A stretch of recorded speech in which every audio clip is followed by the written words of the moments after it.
In this video I just wanted to offer some final thoughts on this guide rig that we've been making.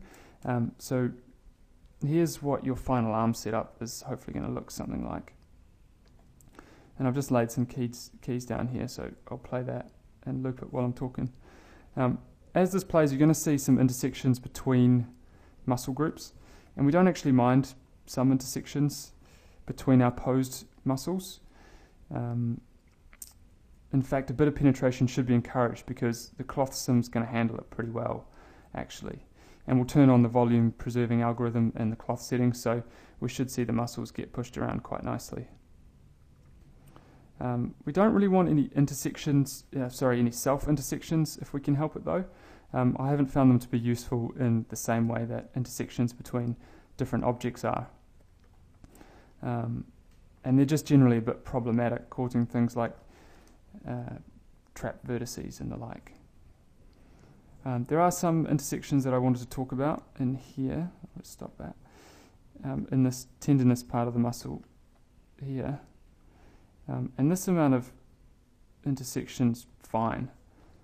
The solver's going to push the stuff back off the lower extremity of the humerus here, and there's another one underneath, and it's just going to stack up all this tendinous material quite nicely. So just to give you an idea, and as the wrist twists you start to see a bit more.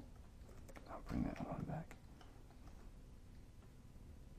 So all this stuff is totally fine, and it's going to look quite good actually when it's all solved.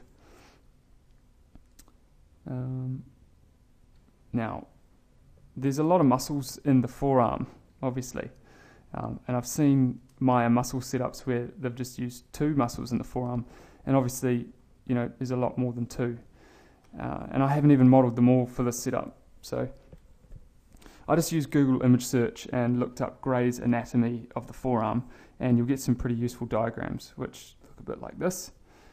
And then from here you can sort of identify the most significant muscles, like, well, this is what I did anyway, which basically meant the biggest ones.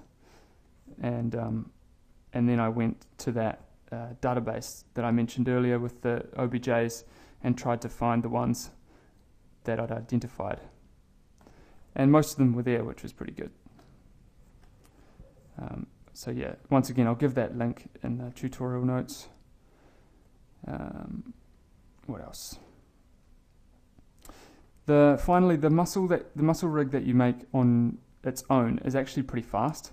So once you're done with the muscle rig, which is this is the guide rig, as part of your production pipeline, you could give this to an animator. So they get a pretty good idea of what the poses are going to look like. And they'll also see why the character, you know, looks a bit shit when they start translating FK controls around, FK elbow controls around. So, yeah, you guys know what I'm talking about. All right.